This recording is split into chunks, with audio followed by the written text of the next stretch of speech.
Good morning. The Senate Committee on Commerce, Science, and Transportation will come to order. Today we will discuss NASA's progress, its challenges, and the path forward on the first comprehensive NASA authorization bill since 2017.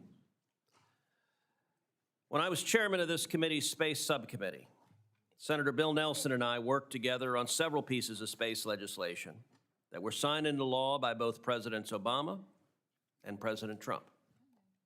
Continuing that bipartisan tradition, this past March, my colleagues and I together introduced a short-term NASA authorization bill. All of these efforts reveal an important truth, which is this: there exists a strong bipartisan consensus in Congress for backing the critical mission of NASA. When it comes to the final frontier, we're not Republicans or Democrats. Rather, we are Americans first. And all of us know that for our nation to continue doing incredible things in space, we must rely on and empower NASA's ingenuity and determination. NASA has always been one of America's greatest engines of innovation. From Apollo to Artemis, from the space shuttle to the International Space Station, our space program reflects the very best of American leadership. I look forward to continuing that tradition by working and enacting into law a longer-term reauthorization of NASA with my colleagues. This is a pivotal moment for our nation's space program. America must maintain leadership in low Earth orbit, while also embarking on a new era of exploration with Artemis. Make no mistake, we are in a new space race with China. And if we fail, there will be a bad moon on the rise. China has made no secrets of its goals. It is investing heavily in space capabilities, maintaining a permanent presence in low Earth orbit, and working to plant its flag on the moon by 2030. The stakes could not be higher. Space is no longer reserved simply for peaceful exploration. It is today a strategic frontier with direct consequences for national security, economic growth, and technological leadership. If our adversaries achieve dominant space capabilities, it would pose a profound risk to America. This is not just about exploration. The choices we make today will determine whether the United States leads in space or cedes space to an authoritarian regime. That is why continuity in NASA's programs is not simply good practice. It is a matter of national security. Any drastic changes in NASA's architecture at this stage threaten United States leadership in space. Delays or disruptions only serve our competitors' interests. Congress has spoken clearly on this matter. In the One Big Beautiful Bill, which I was proud to champion, we reaffirmed strong support for NASA's exploration programs. At a time when some have sought to prematurely dismantle the International Space Station, despite China's presence in low Earth orbit, Congress provided ample funding to continue the safe operations of the ISS, as well as to provide an on-ramp for follow-on commercial stations. And Congress also provided the funds necessary to sustain a presence on the moon. Artemis 4 will deliver and assemble the first major elements of the Gateway Station in lunar orbit, and Artemis 5 will expand surface exploration using that platform. These missions rely on the Space Launch System and Orion capsule to reach the moon and to reach the Gateway Station. It would be folly to cut short these missions after much of the hardware has already been purchased and in some cases delivered and with no commercial alternative readily available. I look forward to working hand in hand with the administration to ensure that those funds are utilized in full accordance with congressional intent. We have seen overwhelming support for maintaining these programs from senators, Republicans, and Democrats alike. Congress supports NASA's exploration goals, and we do not want sudden or disruptive changes that undermine America's leadership. NASA is more than just a symbol of national pride. It is a strategic capability that advances our economy, security, and values.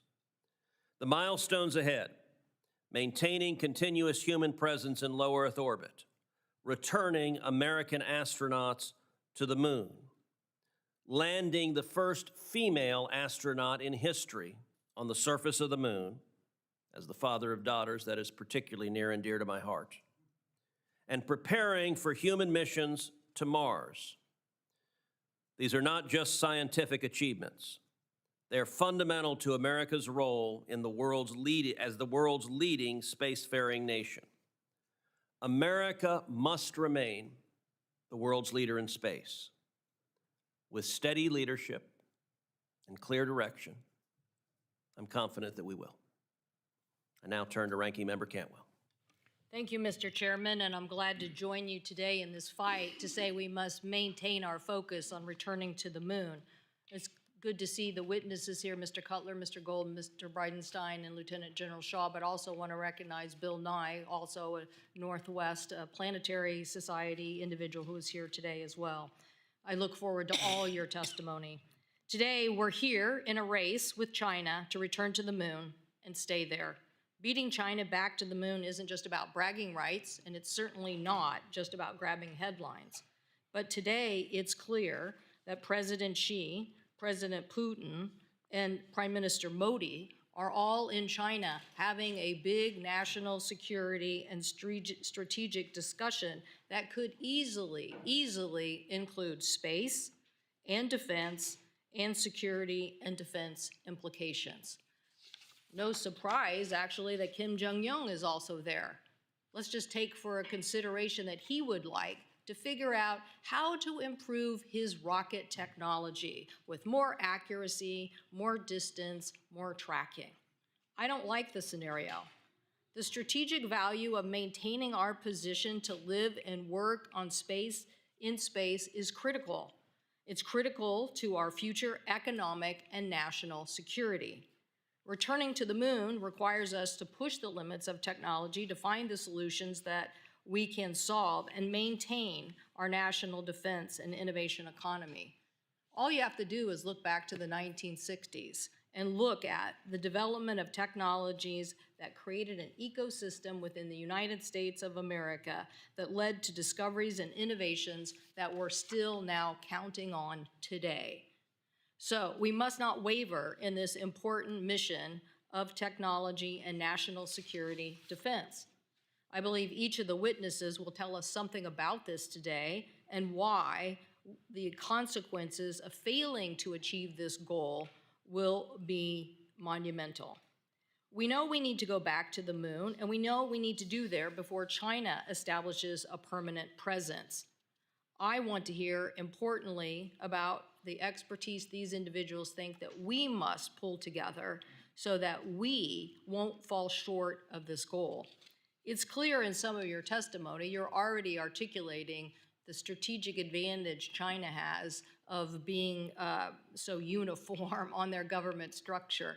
We, on the other hand, are trying to work both within the government and within the commercial sector on a partnership that allows all of us to creatively work together and move forward. That is why,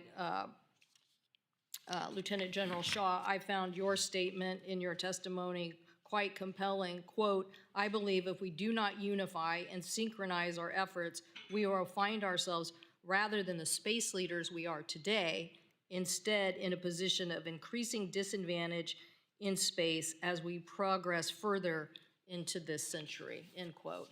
I don't want to see that reality either. I want us to explore how to get the most out of NASA's commercial partnership and determine if sufficient redundancy in the provisions of commercial space are there to ensure that.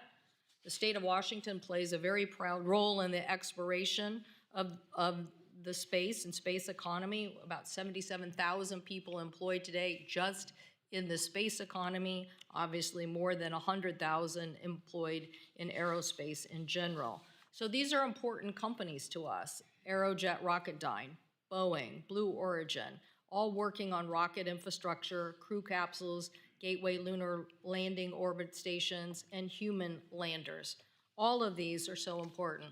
And also just a shout out to the returning Colonel Ann McLean from Spokane, who just returned from serving as the commander on the IS mission from March through August of this year. So yes, we have a lot of people thinking about space in the Northwest. So I am concerned about the current plan and what we are doing to make sure that we continue to push forward. I would love to see the continued focus on dual landers, given how important they are going to be for the future. It's not just one time, it's many times. This is an operation where we're going to continue to return and be an operational system. So I want to make sure that we have the best. I want to make sure that NASA has backup plans that takes advantage and ensures that the already delayed mission does not slip any further. I don't know that it takes a genius to figure out that while China may be projecting 2030 or some time period, there's nothing to say that they won't go sooner. There are people we talked to and trying to brief the press about this today who are betting that they are going to go sooner and that they are going to beat us. So we don't need another Sputnik moment. It's already happened. The only thing we have to do is make sure we in Congress get the budget right and support the Artemis mission. I appreciate everything the chair has done in putting money towards the Artemis mission, and I appreciate everything that we are doing collectively to assure that the administration spends it. But I also want to point out that, as Lieutenant General Shaw also says, this whole cislunar communication architecture, that is the space between the Earth and the Moon. That is what China would love to do. Go dominate the communication system between the space and the Moon. That's what they're already working on. We can't allow that to happen. We need to continue to move forward quickly, fastly with these investments because our national security and defense depends on it. I thank you, Mr. Chairman. I look forward to asking the witnesses more detailed questions about this, the President's budget, and why we need to make sure that we are funding this appropriate mission for the future, not just of our innovation, but also for our national security. Thank you. I thank the ranking member. I'd now like to introduce our witnesses for today. Each witness exemplifies essential elements of maintaining U.S. leadership in space. Our first witness is Mr. Alan Cutler, President and Chief Executive Officer of the Coalition for Deep Space Exploration, a national organization comprising more than 50 space industry businesses and stakeholders dedicated to ensuring that the U.S. remains the leader in space exploration. Our second witness is Mr. Michael Gold, President of Civil and International Space for Redwire, where he leads a variety of commercial space activities. Prior to Redwire, he served as NASA's Associate Administrator for Space Policy and Partnerships, where he directed the development and implementation of the Artemis Accords and the negotiations for the Lunar Gateway. Our third witness is a good friend, the Honorable Jim Bridenstine, Managing Partner of the Artemis Group. He previously served as the 13th Administrator of NASA. Under Mr. Bridenstine's strong leadership, NASA launched the Artemis program to explore the Moon and to prepare for missions to Mars. And our final witness is Lieutenant General John Shaw, the former Deputy Commander of the U.S. Space Command, where he was responsible for conducting operations in, from, and to space to deter conflict. Mr. Cutler, you are recognized for 5 minutes. Thank you. Chairman Cruz, Ranking Member Cantwell, members of the committee. Thank you for the invitation to testify today and for your consistent bipartisan support of NASA. That support has been critical to advancing our mission to return American astronauts to the Moon and building a sustained presence there. The most recent example of this support is the funding of NASA in the Budget Reconciliation Bill that supports facilities and activities from Earth to Mars, including funds for the Artemis 4 and Artemis 5 missions. Artemis is more than a space program. It It is a statement of American leadership to the rest of the world. It ensures that the United States, not our competitors or adversaries, sets the rules for lunar exploration and resource utilization. Without a successful Artemis program, we risk ceding the moon to China, a nation working diligently to land before we return and looking to establish control over key lunar regions and resources. Their intent is clear, their progress is real, and time is not on our side. This is a race that the United States cannot afford to lose. China's capabilities in space cannot be underestimated.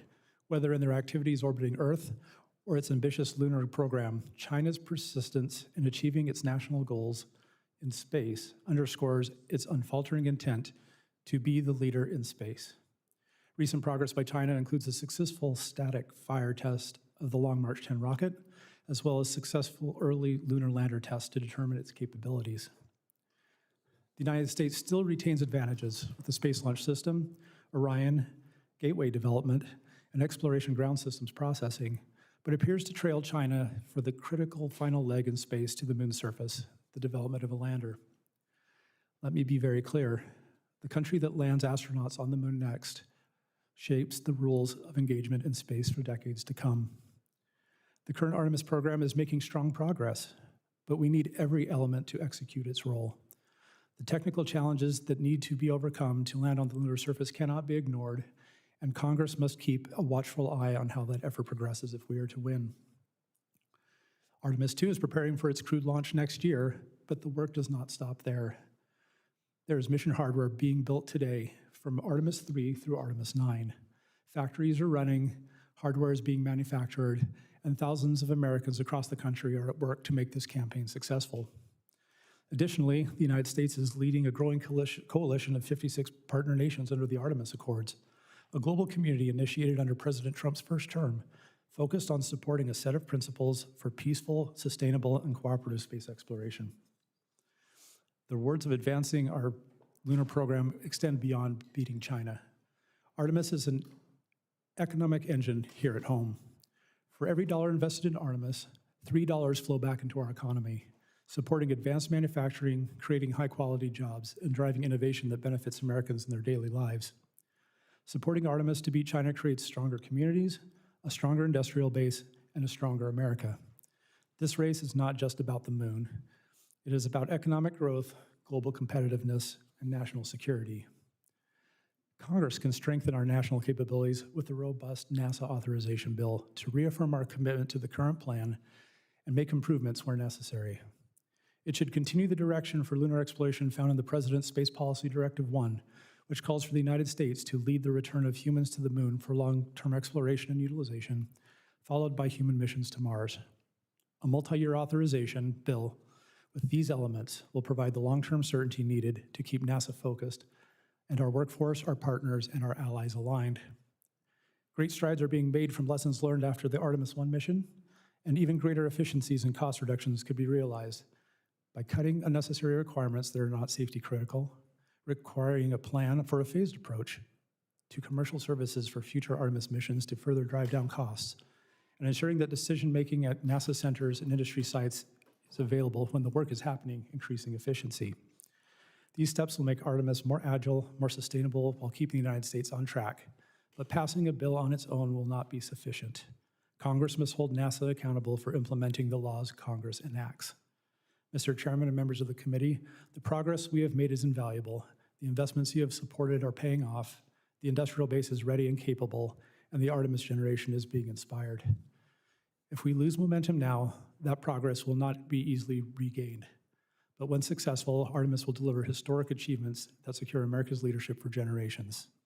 With your continued support, Artemis will secure a place on the moon before China, strengthen our economy here at home, and keep America strong. Thank you for your time, your attention, and for your commitment to Artemis, NASA, and America's leadership in space. Thank you. Mr. Gold, you're recognized. Thank you, Chairman Cruz, Ranking Member Cantwell, and distinguished members of this committee. I'm grateful to all of you, as well as your intrepid staff, for the opportunity to testify. But I am even more grateful for the work this committee has done to support American leadership in space via the One Big Beautiful Bill Act. Also, I would be remiss if I didn't thank Senator Cruz in particular for your leadership. Senator Cruz and I both share a strong affinity for Star Trek, and the highest compliment I can pay the chairman is that he is the Captain Kirk of the Senate. Thank you, Senator. Your time is extended to 10 minutes. Mr. Chairman, I think that could be a new nickname in the Senate here. Well said, Mr. Spock. Well, with your leadership, we'll live long and prosper. And I'm so grateful that while others sat down, Senator Cruz, Senator Cantwell, and all of you have chosen to stand up and to fight for this nation's future in space. Specifically, per the direction of the One Big Beautiful Bill, NASA must complete and launch the Lunar Gateway. Just last month, along with NASA officials and representatives from all of our international partners, I watched the successful deployment test of Redwire's massive rollout solar arrays for the Gateway's power and propulsion element. These arrays, which will be some of the largest ever deployed by humanity in space, will power the Gateway, representing the pinnacle of solar electric propulsion technology, a key capability for both future civil space exploration and national security activities. Without the funding and direction of the One Big Beautiful Bill, this critical work would be in jeopardy, and I'm sure China would like nothing more than for the U.S. to abandon its lead in solar electric propulsion and to lose the benefits of Gateway in orbit and on the lunar surface. With Gateway and full commercial logistics services, the Artemis program can support lunar surface operations for 60 to 90 days, enabling robust activities and transforming the dream of lunar resource extraction and utilization into reality. Without Gateway, lunar surface activities will be limited to 5 to 7 days, dramatically curtailing the very nature of NASA operations. Additionally, while not a military facility, the presence of Gateway in cislunar space will provide a platform that will inherently allow America and its partners to monitor Chinese activities. A permanent spacecraft orbiting the moon will project American influence and power forward, discouraging illicit Chinese operations that may otherwise occur in the shadows. Moreover, Gateway is critical for projecting American power not only in space, but here on Earth. Over 60% of the Gateway's costs are being borne by our international partners, representing billions that have already been spent building hardware. Turning away from Gateway now would squander this unprecedented global investment in Artemis and force our international allies to seek partnerships with America's geopolitical rivals. Conversely, if NASA reaffirms its commitment to Gateway, we can unlock billions of dollars of additional international investments, creating even more robust capabilities for Artemis, along with a windfall for the American taxpayer. The combined Gateway PPE and Halo modules can be completed and launched in 2027, a mere 2 years from now. We can achieve an early win in this competition if America can simply demonstrate the wherewithal not to give up on the race when we are so close to the finish line. Additionally, the success of our lunar and Martian exploration efforts depend upon maintaining a strong foundation in low Earth orbit. The technologies, experience, and partnerships that occur in LEO drives the capabilities of our entire space enterprise. For example, at Redwire, using our biofabrication facility on the International Space Station, we have printed the first ever human meniscus in space. Who doesn't need a meniscus? We follow this up with printing live cardiovascular tissue and bringing it back, still live. Eventually, we could print whole organs in space, and that would save countless lives. We're also at Redwire making even more progress in drug development with our pillbox system that has now flown 32 times on the International Space Station. We've demonstrated how larger and more uniform seed crystals can be grown in space, leading to the development of enhanced pharmaceuticals with better efficacy, longevity, and fewer side effects. There is no question in my mind that microgravity manufacturing will transform the pharmaceutical and biotech fields. The only question is, will those benefits be enjoyed in China or here in the United States? Without the funding of the One Big Beautiful Bill Act and explicit action by NASA within the next few months, we run the risk of reducing the number of American astronauts on the ISS from 4 to 3 and then down to 2. If this committee's directives are not followed, for the first time in history, there will be more Chinese astronauts in space than Americans. This should be unacceptable. Unacceptable to Congress, unacceptable to NASA, and unacceptable to this nation. Again, I'm grateful to this committee for the support of Artemis, the ISS, and NASA science. Together, we must speak out with one unified voice that we will not cede LEO, our international partnerships, and the moon to the tender mercies of the Chinese Communist Party. I urge us, all of us here today and listening online, to fight. Fight for the ISS, fight for Artemis, and fight for America's future in space. Thank you, Mr. Gold. Mr. Bridenstine. Thank you, Chairman Cruz, Ranking Member Cantwell, members of the committee. It's an honor to be here. After hearing Mike Gold's testimony, I want to comment on a few things in my 5 minutes. Number one, everything he said about medicine and microgravity is correct. We are seeing transformational capabilities in pharmaceuticals because atoms and molecules organize differently in microgravity than they do here on Earth. There are drugs that we are demonstrating on the International Space Station that we can create that can do things like, we had a drug, a Merck drug, Keytruda, which is for lung cancer, and we were able to make that drug so that instead of trying to find out if within 2 or 3 months if it's going to be efficacious, you can find out within 2 to 3 weeks whether or not it's going to be efficacious. Instead of administering it with an infusion, which takes time and is painful and is costly, you can do it with a pill. These are and that's just one drug that is improved. We're talking about drugs to treat diseases that have never been treatable before. To piggyback on what Mike Gold just said, we are either going to have that capability in the United States because we have a permanent human presence in space with a fully mission-capable space station, or we're going to cede that to China. It is really that simple. Now, that's just on the pharmaceutical side. Then we also talk about regenerative medicine, where we're actually 3D printing tissue. Mike mentioned the meniscus, where we're growing in 3D tissue like cardiovascular tissue and vein tissue and other things. This type of regenerative medicine is critical to the future economy of the United States of America. And if we want to not have a fully mission-capable system, if we want to not have a permanent human presence in space, then not only does that capability go to China, but all of our international partners go to China as well because they want that capability. This is a big deal. So that's on the low Earth orbit side of things. And Senator Cruz, I know you're getting a lot of accolades today, but it is absolutely true. The One Big Beautiful Bill with the $10 billion additional dollars for NASA human spaceflight was in large part your doing, and I know it was bipartisan. I know the One Big Beautiful Bill might not have been bipartisan, but that element was in fact bipartisan, and I know senators on both sides of the aisle are grateful for your leadership on that. So very important. I would also say the purpose of this hearing is, are we going to be able to get to the moon first? I mean, that's the title of the hearing. And I will tell you, and I know there's going to be questions, and I'll go into more depth later, but look at the architecture that we have developed to land American astronauts on the moon. Look at the architecture. It is extraordinarily complex. In some cases, it hinges on me saying here today that it is highly unlikely that we will land on the moon before China. And I'm going to explain it in the next 2 minutes. So, number one, we have the SLS rocket, which is the most powerful rocket ever built. And Senator Cruz mentioned, yes, it has had its problems in the past. It has been expensive. It had overruns, all those things. But it's behind us. It's done. We need to use it. We have the Orion crew capsule, which, quite frankly, is a shiny object in this whole thing.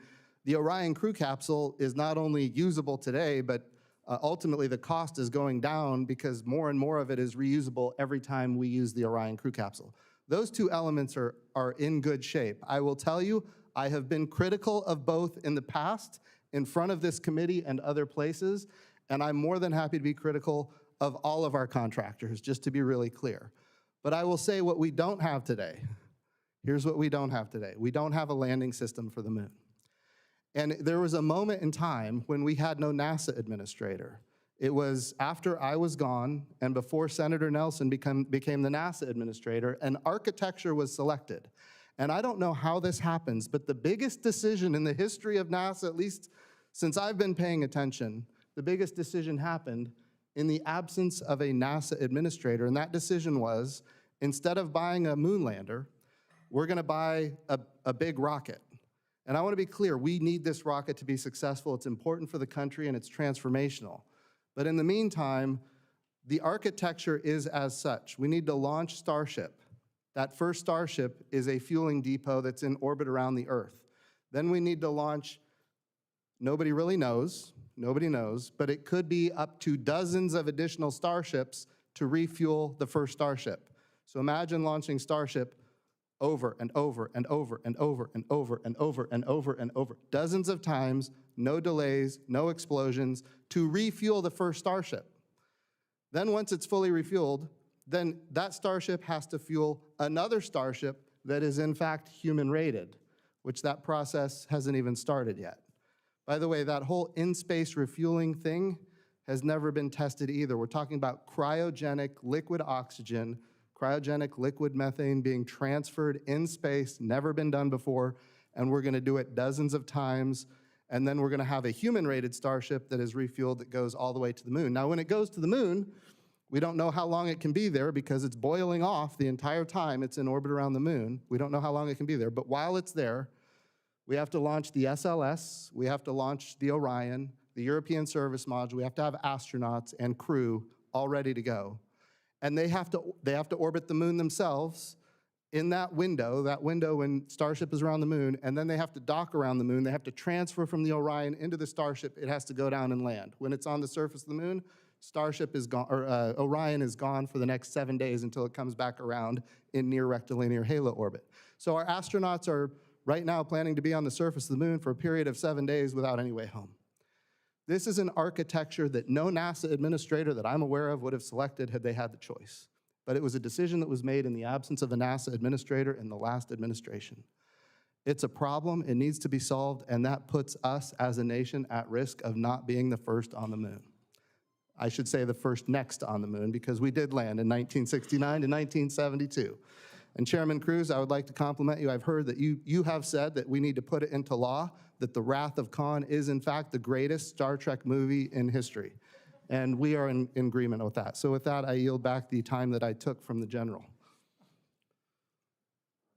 I thank the administrator. I will say I'm not sure we need to codify the Wrath of Khan any more than we need to codify gravity or that the sky is blue. There are some things that are indisputably true, and that would be one of them. General Shaw.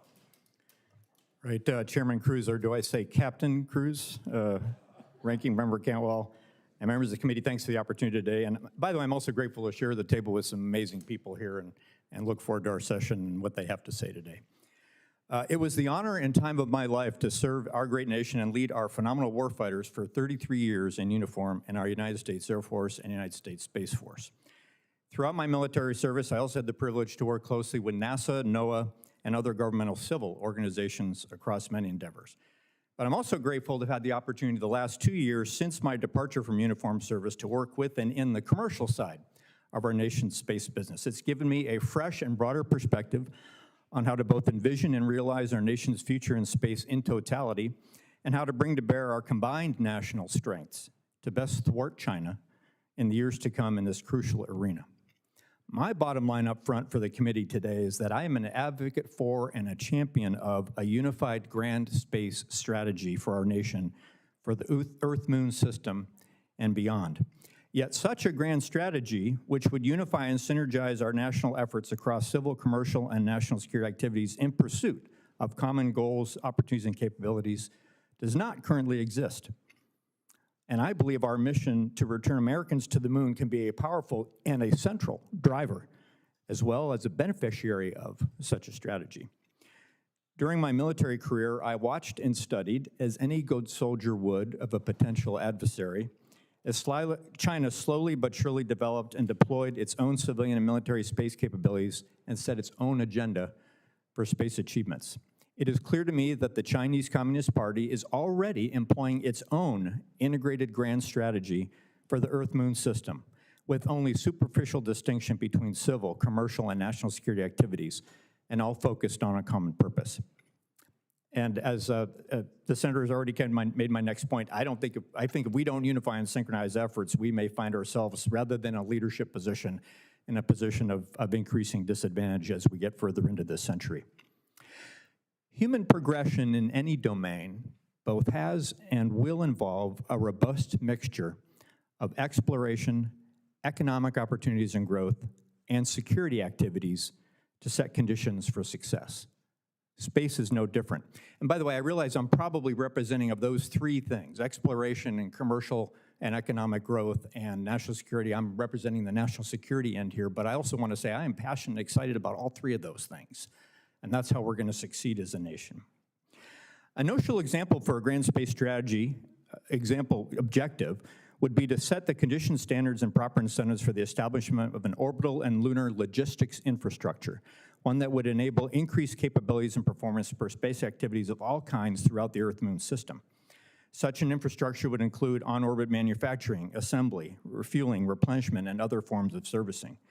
We already know that we will need such an infrastructure to sustain human presence on the moon, solely from just the exploration approach. But such an infrastructure could also and will benefit dynamic space operations for national security platforms as well as for commercial endeavors. Yet our national approach to space logistics to date has appeared disjointed and inconsistent to those in the commercial community, and I hope my panelists maybe address this and see their perspective, is seen as inconsistent to those who might want to invest in those capabilities. The Chinese are already matching and perhaps even outpacing us in this logistics pursuit. Here's a recent example. Just in the last few weeks, this summer, as observed by open sources and reported in media, we have seen China perform a docking and apparent refueling operation between its SJ-21 and SJ-25 platforms in geosynchronous orbit. Following that fuel transfer activity, the docked spacecraft together, this was just last month, performed the largest single maneuver in geosynchronous orbit ever yet conducted, likely in excess of 330 meters per second. That's a lot, actually. Well, at least by today's standards. Someday that will be a pittance, but today that's a lot. Other examples of area where I believe we can move faster and more effectively under a unified strategy include cislunar space domain awareness and a cislunar communications architecture, both, again, necessary for sustained human presence on the moon. I'm also supportive of swiftly developing nuclear fusion power solutions in space, which are compelling to sustain operations on the lunar surface, but could also better enable national security activities, such as in the form of nuclear propulsion, and could unlock new commercial opportunities and benefits as well. I will point out that China is developing or has already fielded capabilities in each of these example areas: cislunar domain awareness, cislunar communications, and space nuclear power. The challenges are great, the matter is urgent, but I'm optimistic we can indeed, via a unified grand strategy for space, thwart China's ambitions and continue the United States' leadership in this ultimate high ground. In the words of a different Star Trek captain, let's engage and make it so. I look forward to your questions. Thank you to each of you. Mr. Bridenstine, let's start with China, a topic you addressed at some considerable length. China is on an aggressive timeline to put astronauts on the lunar surface by 2030, and they appear on track to do so. They're also currently operating a space station right now in low Earth orbit. Mr. Bridenstine, China is racing to control the moon and low Earth orbit, and they're not shy about using space to expand their power on Earth. If America doesn't beat them, if we cede the lunar surface or continuous presence in orbit to Beijing, what does that mean for our national security, our economy, and America's leadership? Very important question. So here's how I view things, and I think the general will appreciate this from my time as a lieutenant in the Navy.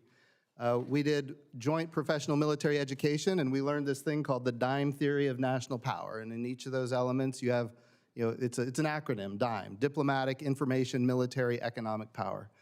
When I was at the helm of NASA, my goal was to always think about what we're doing in those elements. How does this advance diplomatic power? How does it advance information power, military power, and economic power? On the diplomatic side, you mentioned the International Space Station and the next generation commercial space stations. On the diplomatic side, we have like 15 different countries that are operating the International Space Station today. We've had astronauts from, I think, 21 different countries at this point. We've had agreements with actively, I think we've got over 600 or 700 agreements now internationally as it relates to missions. NASA is a key element of diplomatic power for this country. I will tell you, I don't think it's often used correctly. I mean, we could put it on the table for a whole host of, kind of carrot and stick kind of activities to benefit the United States of America and an America First policy. That's the way I thought about it when I was the NASA administrator. On the information power side of things, one of my big things that I had, one of my first eye-opening experiences at NASA, when we landed InSight on Mars. This was a lander that was going to land on Mars and help us understand Mars quakes. Like, how is it organized inside? Well, when we landed InSight on Mars, it was on the cover of every newspaper worldwide. That's amazing information power, including one newspaper was the hardline newspaper of the Islamic Revolutionary Guard Corps in Iran. Now, I'm not saying we want to win their press, but at the end of the day, it was a story about how we landed on Mars. But their Sunday comics are excellent. But it was a story about how we landed on Mars, and it was a story about how we did it, when we did it, what we were doing, and it had a list at the end. The last was all of our international partners that participated with us in that. This is a newspaper in Iran where they don't get good information about the United States of America, but when we land on Mars, it changes things. It changes the perception of young people towards this country that we love. And I think that's an important power, information power. Of course, everybody likes to talk, Apollo 11 when we landed on the moon and the whole world watched. I mean, that's information power that we reference even today.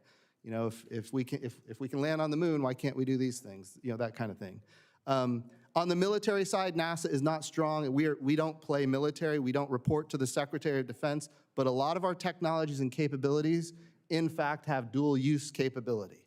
One thing that concerns me greatly right now is the devastating consequences happening to the Jet Propulsion Laboratory out in California, JPL. They're the ones that build all the Mars landers. They're the ones that have landed on Mars 9 times in history. But a lot of that technology, make no mistake, has military application, and we're at risk of losing a lot of that. So I think that's important to note as well. Finally, that's the military side of things, but it's really not where NASA plays. NASA plays in exploration, science, discovery. The E, and this goes back to the opening statements, the E is economic power. When it comes to pharmaceuticals, regenerative medicines, advanced materials, article came out, China is using their space station to create new advanced materials for hypersonics, materials that my understanding is we don't have right now, although maybe somebody knows something I don't know. At the end of the day, we have to use microgravity, where we know atoms and molecules organize differently. We have to use it to our advantage, and advanced materials, China is doing that. And we're not doing it the way we should, and we're at risk of losing it.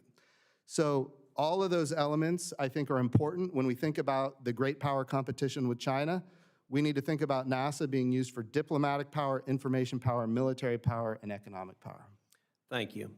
Gateway will be America's eye in the sky in cislunar space, extending our lunar surface program by enabling longer missions, heavy equipment delivery, and protection of U.S. assets, while paving the way for advanced infrastructure like Interim Administrator Duffy's goal of a lunar nuclear reactor by 2030. Meanwhile, China has made it clear that it intends to build its own cislunar station as a platform to dominate the moon and to pursue critical resources such as helium-3. Mr. Gold, in your judgment, why is it critical that the United States lead with Gateway and cislunar before China builds its own cislunar station and uses it to control the moon? Thank you, Senator. When I was at NASA, I got a briefing on our ability, or should I say inability, to monitor Chinese activities in cislunar space. I didn't sleep for a week. You hear democracy dies in darkness. Our freedom could die in the depths of space if we are not able to monitor and understand what's happening with space situational awareness around the moon. And relative to nuclear on the moon, you mentioned helium-3, it's not just about the moon, it's about Earth. The countries and companies that control the moon will control the Earth. It's just a matter of time. Rare earth elements, helium-3. We need to be able to extract these resources. We need to be able to learn to live off the land. I'm a native of the great state of Montana, did a lot of camping and fishing back in the day. I can't imagine going on those camping trips if I had to bring all of my air, all of my water, all of my food, all of my oxygen. You can't have a sustainable, robust presence or support economic activities if you can't live off the land. And we can't do that without nuclear. And I cannot praise Secretary Duffy enough for acknowledging that this isn't about just going back to the moon. This is about going back to the moon, harnessing its resources for the Earth, and establishing infrastructure and a permanent presence. The Secretary gets that, and I applaud him for moving forward with nuclear. And by the way, breaking news, our friend Amit is now the Associate Administrator of NASA. And again, I very much appreciate Secretary Duffy's decisive action, his decisive leadership in elevating the head of the Moon Mars program to Associate Administrator, the highest civil servant post at NASA. That sends an important message, not just to NASA, but to our international partners and even to China, that we're back. We are reigniting the torch of Artemis, and we're going to go forward to the moon. I can tell you the NASA civil servants needed to hear that. And again, I'm very grateful to Secretary Duffy for making that point. At Redwire, we're developing a system called Mason that's going to use microwaves to sinter regolith, to create landing pads, berms, roads. We need to be able to build that infrastructure. But more than anything, we need to be able to rebuild our credibility here on Earth. When I was negotiating the gateway agreements with the European Space Agency, and thank you for that privilege, Jim, they learned one thing about popular culture, maybe from the comics and the Tehran Times there, Lucy and the football. They told me, Lucy and the football, why should we sign up with you? Trump administration will be gone in a year and a half. We would look foolish for making that investment. And I told them, you know what, you're right. Don't listen to me. They're justifiably skeptical. NASA has failed to sustain a beyond LEO human spaceflight program since Apollo. Failure hasn't just been an option, it's been a certainty. So how did I convince the Europeans? Senator Cantwell, I had your help. And I told them, don't listen to me. Listen to Senator Cantwell. Listen to Senator Nelson. Listen to the bipartisan coalition that Jim Bridenstine created. Because if we lose, then they will carry forward. And if we cannot show that we can be a good partner, that we can be a reliable partner, all the benefits that we talked about, diplomatically, economically, will go to others. We're talking a lot about Star Trek. The reason I love Star Trek, not just the adventure, not just the stories, but because it said we're not going to have just better technology, but a better future in space. We launch not just our astronauts and hardware, we launch our values. And if we can't move forward with Gateway, if we can't move forward with Artemis, we will lose that future to the Chinese. Well, thank you both for your testimony. I will say I was disappointed with both of you that you guys left Matt Damon on the surface of Mars. But other than that, you both did an excellent job. Ranking Member Cantwell. Thank you, Mr. Chairman, and thank you all for illuminating this issue of why we need a grand strategy. I think it's a good terminology that equates to the notion that the time is here to think bigger about the implementation of all the things. It reminds me, sitting here, how a colleague once said to me, you know, your state should be called Jefferson. I said, my state should be called Jefferson? He said, yes, it was President Jefferson who basically made the big decision to send Lewis and Clark at a critical moment in our country's history to go all the way across the United States to try to find if there was a faster path and lay claim to the Pacific Northwest, because other people were already there, obviously by ship. And the President, Jefferson, saw the importance of America's expansion all the way to the Pacific coast. So anyway, we're still proud we're called Washington, but it brings up this point about the predicate of getting there first. And I don't know if this is you, Mr. Gold, or Lieutenant General Shaw, but there are areas, particularly the south pole of the moon, that are critically and strategically important. And getting there in a timely fashion to claim those resources or claim that space seems to be just as critical as Jefferson's decision to get us all the way out to the Pacific. I don't know if one of you want to comment on that. Senator, I would say even more critical than Jefferson's decision, because this doesn't affect the country, this affects the whole world. And you're exactly right. The moon is a large place, but the number of locations that have the combination of water ice, sunlight, and other aspects that we need are actually relatively limited. And we could lose those to the Chinese if we don't move quickly. Additionally, the countries that get there first will write the rules of the road for what we can do on the moon, how we act. We've had tremendous success with the Artemis Accords. 56 countries have signed. The Chinese only have 13 for their International Lunar Space Research Station program. But if we're not first, trust me, those numbers will change. And the fear, China will eventually outspend us in space. It's inevitable. We must out-entrepreneur them. And that's why I'm so grateful for one of your constituents, Blue Origin, for example. And for some reason, this doesn't get, I think, enough play. They have spent billions of their own money to support the HLS system. They're going to launch a Mark I spacecraft to the moon, paid for all on their own dime. So I'm assuming everybody's for the redundancy of the lunar system, the lander system. Yes, yes. Okay. Absolutely. And we're grateful for your leadership to make that happen. which we desperately need, because you have to have two. You need that for efficiency, you need that for competition, you need that for safety. But again, if we don't get out there and get there first, we'll lose real estate, we'll lose the rules of the road, and we'll lose the international partnerships and the economic benefits. And helium-3, that could be a new clean power revolution that we're going to let the Chinese Communist Party have. Let's step up. We do have some companies already working on this in the Northwest, so we're very proud of that. So Lieutenant General Shaw, so this notion, I get up this morning and see all the headlines from China, and everybody's there together, including Prime Minister Modi and Kim Jong-un, although we don't have all the photos of this. And you can see that somebody could really start focusing on new alliances. What is it about the grand strategy that is so critical for us to implement from a military perspective? How can you describe it in the context of losing this first mover advantage that would be so critical to the alliances and partnerships that would help us?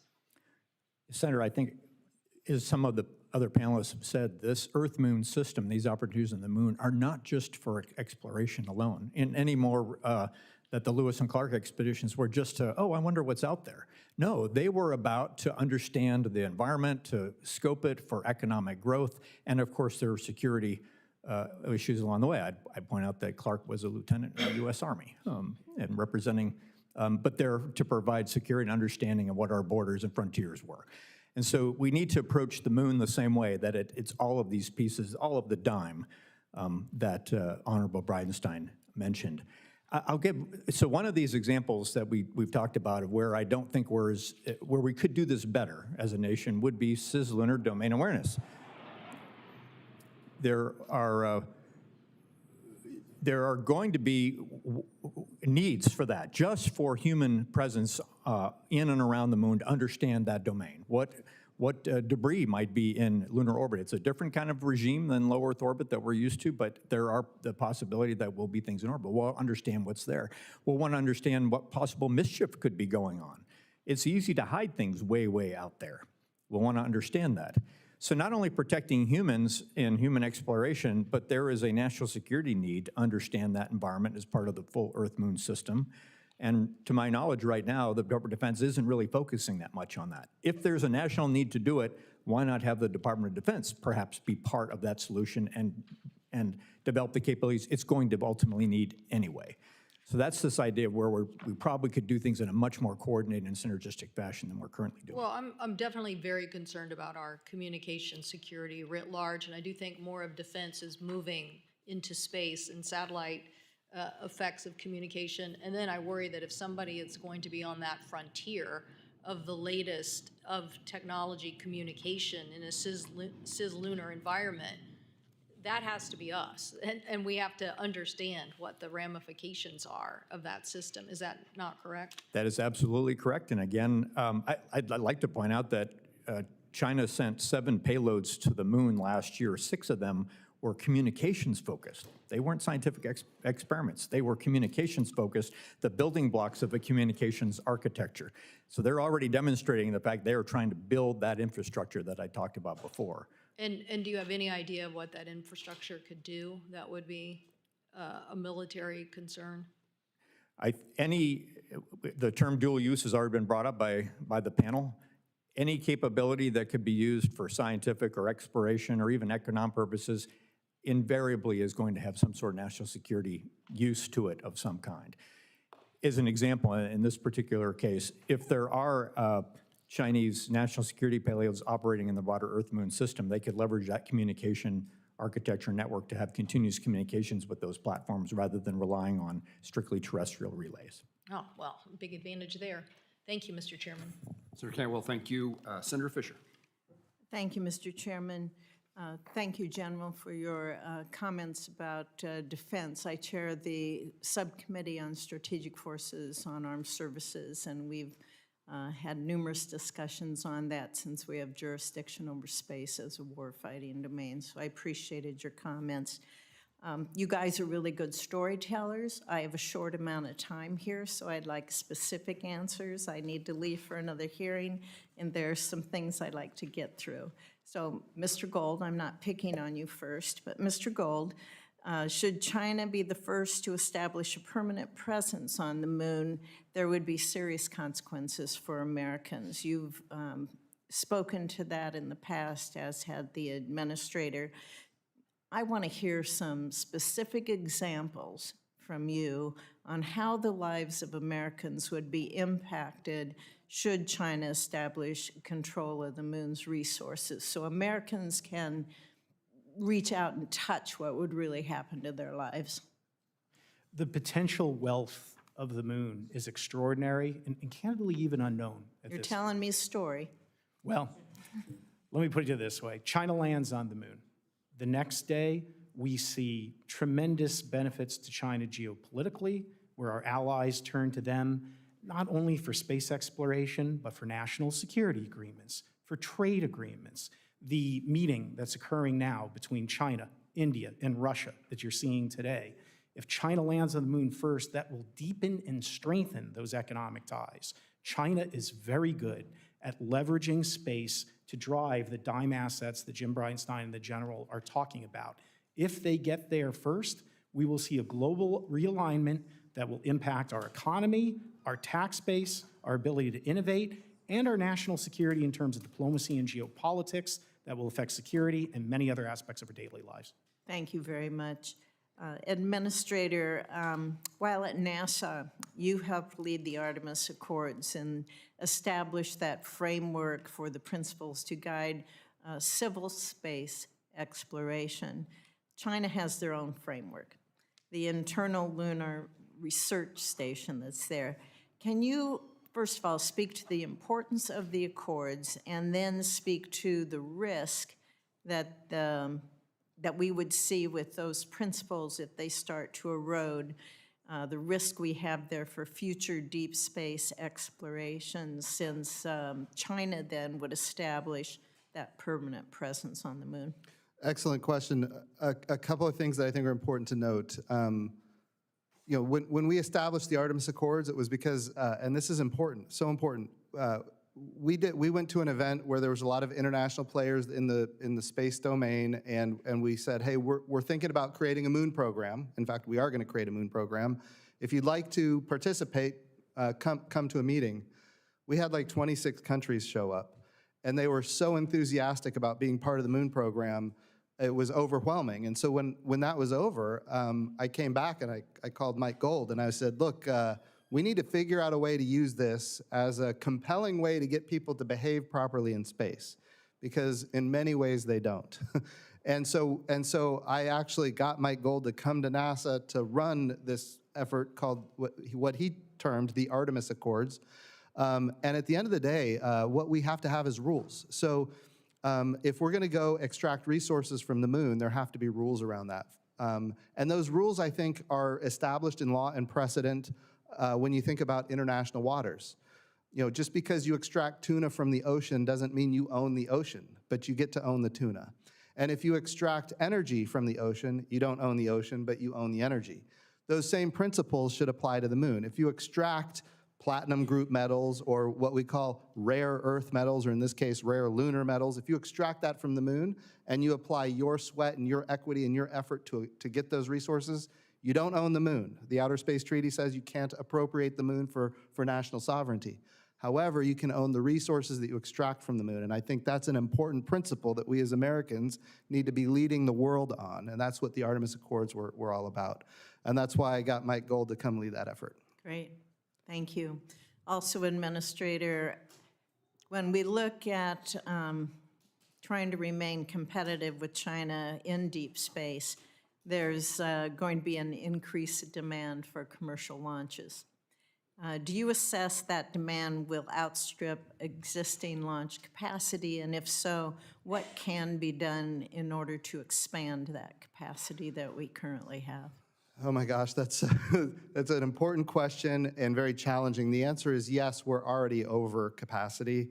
Our launch facilities are basically stretching and twisting and doing everything they can to put more launch capability into the same amount of space. A couple of things I think it's important to note. I want to be clear, the architecture for the Artemis program is strained, to say the least. I would also say that we need, in many cases, we need Starship to be successful for a whole host of capabilities. It's also true that if they do what they're setting out to do, there's going to be over 100 launches from Cape Canaveral and Kennedy Space Center per year from Starship. And in each one of those launches, that also means there's going to be testing, there's going to be landing, there's going to be a lot of different things happening. Each time that's going to end up shutting down those facilities. And it puts us in a position where we could end up with basically one launch provider if we don't figure out how to solve this problem. I do believe that over time, there's going to be other opportunities to launch from different locations. We're not there right now. When I'm talking about inland launch, from Oklahoma, we have a spaceport. Right now, we'd have to drop something on Kansas, and I know Senator Moran doesn't want us dropping anything on Kansas. So we don't want to do that. But I do think it's important that we try to find alternative solutions for launch, initially on the coasts, but eventually we're going to have to come to inland launch at some point. When you look at overall launch capacity and the impact that these heavy launch vehicles have on the existing infrastructure, I think, yes, we do have to be able to look beyond where we are now. And Space Force determines the launch pad allocations. So we have a tie-in there between these committees, each within their own jurisdiction, specific jurisdiction over different parts of what we're discussing here today. Thank you. Thank you. Senator Campbell. Thank you all for coming on out here. Mr. Bridenstine, I'd love to just start with you. There's been a lot of conversation about the different national security implications, and I agree with that. As someone who worked in national security my whole career, it's important that we keep our foot on the gas. As I'm trying to explain to the people in my state of New Jersey what the benefit we get out of the space program, especially from a commercial aspect in terms of just implications to people's daily lives, our economy, how do we go about doing it? What's the best argument that you've come across? You raised some of the potential exploration benefits of microgravity, of biotech. I'd love for you to expound on this and really try to help us hit home to the American people the importance of this. Yes, sir. I would summarize it. There's a lot of ways to talk about it, but I would say the way we communicate. A lot of us use internet broadband from space. People here are familiar with DirecTV, Dish Network as well. The way we communicate now is highly dependent on space. Even our terrestrial wireless networks, our cell phones, are dependent on a timing signal that comes from GPS.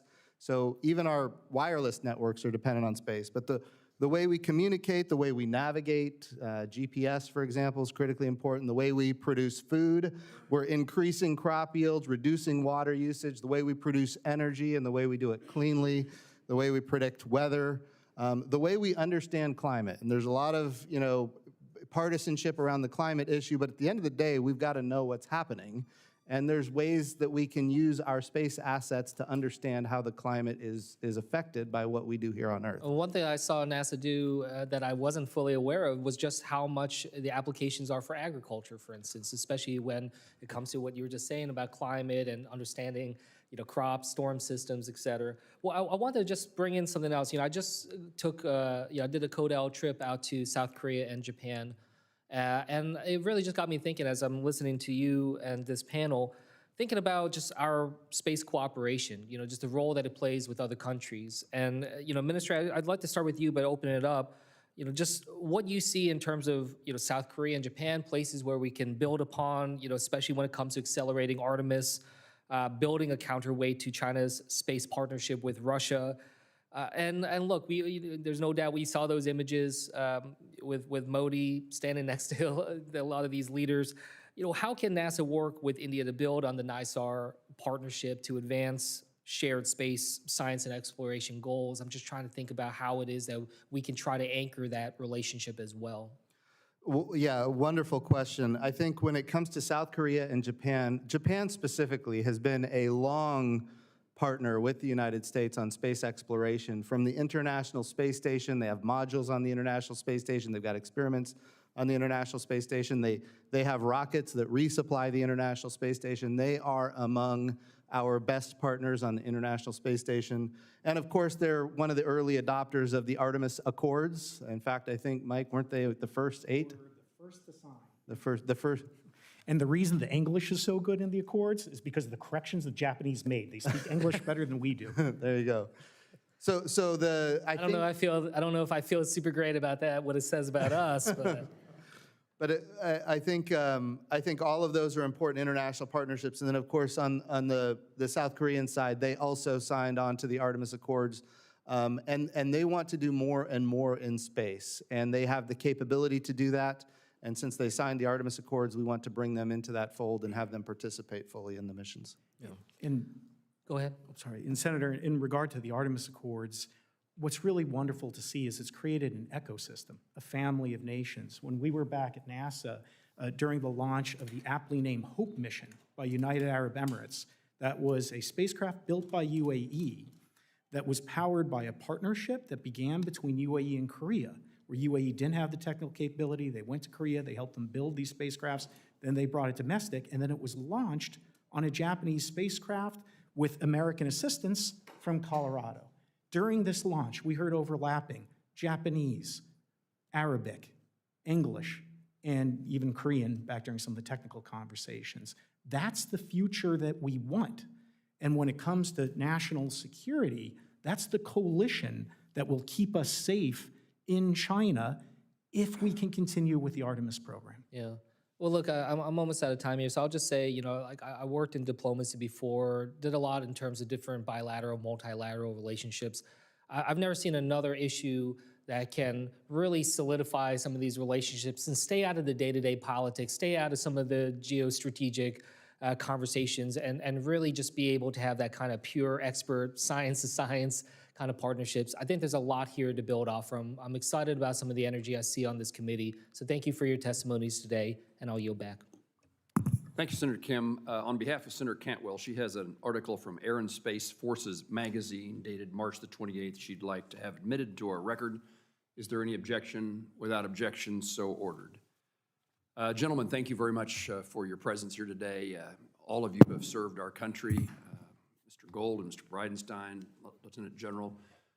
Mr. Cutler, you served the United States Senate as part of our staff in Commerce, Justice, Science, and I thank you all for the knowledge that you bring forward to us today. I want to start first with the appropriations process, and Mr. Gold, maybe Mr. Bridenstine or others would care to comment. I'm worried that, once again, we'll end up in a continuing resolution.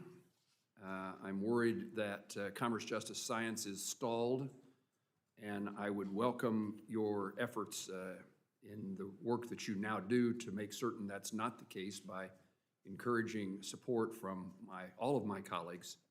But I'd like to have you tell me what you see occurring, good and or bad, from the passage of the Commerce, Justice, Science bill, particularly as it relates to the funding of NASA. Mr. Bridenstine.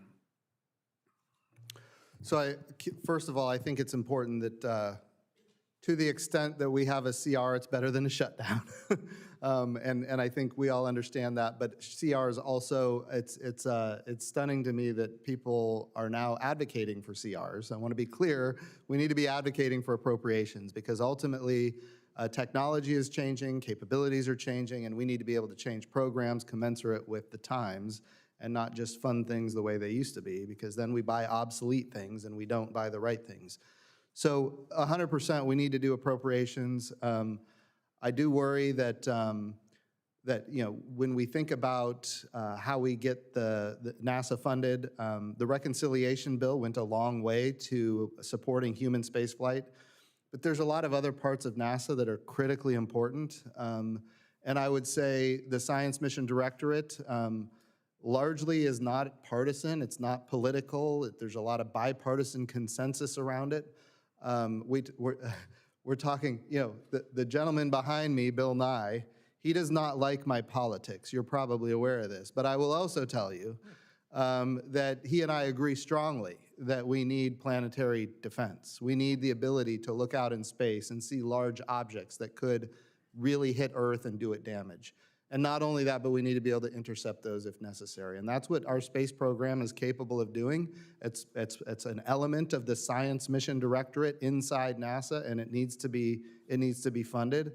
But all this capability largely comes from our ability to do planetary science. When we go to Mars, and we land on Mars, and we go to every planet in the solar system, these are unique capabilities that only this nation can and has done. Every planet in the solar system. And beyond that, we've got missions to the sun for heliophysics, and we've got astrophysics. I got beat up in this committee, Senator, a lot over the James Webb Space Telescope, probably because of this guy down here on the end, Mr. Cutler. But I will also tell you, that now that it's in space, everybody knows that it sets America apart from the rest of the world by 50 years when it comes to physics. Like, that's the impact, 50 years when it comes to physics. People say, well, why do we need to look at the stars anyway? There's a great story I like to tell about Einstein and his understanding of time-space continuum, which ultimately is critical for how we use GPS today. Basic science resulted in us understanding time and space in a way that we otherwise wouldn't, and it enables GPS to function. That's the type of science that we get from NASA, and that's the type of capability. James Webb, we're going to learn things about things like dark matter, and which I hate to even use that term because nobody really understands it or knows what it is. But dark energy and all these different capabilities, we're learning things that have never been discovered before, and it sets us apart. Thank you. A couple of observations. The Webb came close to being terminated for lack of progress, and the decision was made to continue. Thank you. And it seems well worth the difficulties that we went through. Secondly, I've not said this publicly, but I can intend to vote against a CR, which would mean a shutdown. And I've said this in previous years. We've gotten to the point in which it's easier. As long as it's easier to do a CR than it is to do appropriation bills, we apparently are not going to do them. And it is a mistake for this Congress to get in the habit of continuing resolutions, and unless there's a consequence, we're going to do them every year.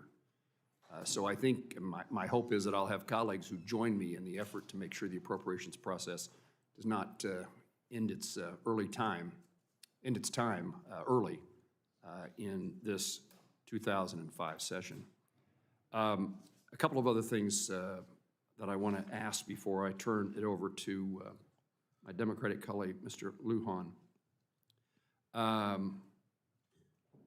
Let me make sure, because a couple of my questions have now been answered, and I don't, you've talked so long, Mr. Bridenstine, that I've run out of time. Let me go to you, General It happens. Sorry. I'm surprised that you were never served in the United States Senate. General Shaw, your testimony, you speak to the necessity of establishing a grand strategy, of which the Chinese have already adopted, quote, to unify and synergize our national efforts across civil, commercial, and national security activities, and that we risk losing our domination in space without one. what are the pillars of a successful grand strategy capable of beating the Chinese in space? And it's also important that we concentrate some time and energy, some effort in knowing what follows once we get back to the moon in our long-term goals, what they should be. How does the strategy deal with getting us back to the moon and then also the long-term strategy of what happens next? So I would think that if in the formulation of such a strategy, probably the overarching objectives extend well beyond us returning to the moon. It is about what do we want to accomplish in this century or in the Earth-Moon system and beyond for the benefit of the nation, and those are not going to be solely exploration objectives. They're going to be about economic growth and about the appropriate security framework to ensure that we can set the conditions for that economic success against all of the forces that this panel has already talked about, and against the additional challenges we face if China gets there first and starts to establish the ground rules, almost literally, on the surface of the moon. And so I say that if we think of it, it's just that strategy has to be something that now establishes an architecture and a framework that lasts to the end of the century and beyond. That has to involve all of the elements of national power and all of those key pieces I mentioned in progress in any domain: exploration, economic growth, and security measures. We don't really do that today with regard to space. We do it sometimes by accident, but it's never by design. And I would love to see us approach that from a national perspective by design. And then as you lay out the objectives and subjectives, and you now identify the ways and means to achieve those objectives, assigning those to the appropriate part of our nation, not necessarily our government, but maybe we rely on industry or commercial to help with some of those, or the scientific community to help with some of those objectives. I just lay out that framework for you, Senator, is something that doesn't really exist today that could help us. The Chinese do have that kind of framework. They have exactly that kind of framework. And that's what's enabling them to continue to meet their milestones and goals that they have put out. And by the way, they are amazingly consistent. They predict what they're going to do, they say what they're going to do, and then they do what they said they were going to do. We should actually use that to our advantage to really kind of understand how that's going to lay out. And so I hope I've answered your question, but that's how I would approach such a strategy and looking at it long-term and how we can bring all of the nation to bear on that. General, I appreciate your answer, and I've run out of time, but in the meantime, while we develop that strategy that we should already have and we implement it and we follow it, I worry about what happens to our supply chain as we provide such uncertainty in today's world, the current problems. And that supply chain across the country is really the way that we do get back to the moon and the way that we continue our efforts. So a lot of long-term and short-term concerns. Senator Lujan, I recognize you. Oh, Senator Peters has joined us. Senator Peters. Thank you, Mr. Chairman. Mr. Cutler, thank you for being here today. Programs and contracts like those in the Artemis support thousands of jobs across the U.S. Manufacturing supply chain. I'm proud that Michigan is actually one of the top 10 states in aerospace manufacturing. It's home to over 600 aerospace-related companies, and we're looking to that to grow considerably in the years ahead. It's estimated that the Moon to Mars activities have generated over $20 billion of economic output nationwide. However, the president's budget creates uncertainty about the future, as you know, for Artemis program after the next launch. Abandoning this program or disrupting the existing project plan jeopardizes our efforts in the space race, hinders the development of our domestic aerospace supply chain, and potentially leaves billions on the table in future economic benefits. So my question for you, sir, is the Coalition for Deep Space Exploration has noted its commitment to supporting the inclusion of small businesses in the NASA programs. And in your experience, how have NASA programs like Artemis been beneficial to the small businesses in our states and to our local economies? And what can we do to better support efforts to include more small businesses in this important supply chain? Well, absolutely. Thank you. Thank you, Senator, for the question. If you look at Artemis, just the program itself, there are 2,700 suppliers that are part of the Artemis program. That covers everything from small mom and pop shops making valves, nuts, washers, all the way up to big integrators. We can't have this program without small businesses. They absolutely are critical. And if you think about it, these missions, they need every single piece to work. It's common to hear something like, you need 1 million things to go right for a mission to be accomplished. You just need one to go wrong. That stems all the way up and down the supply chain.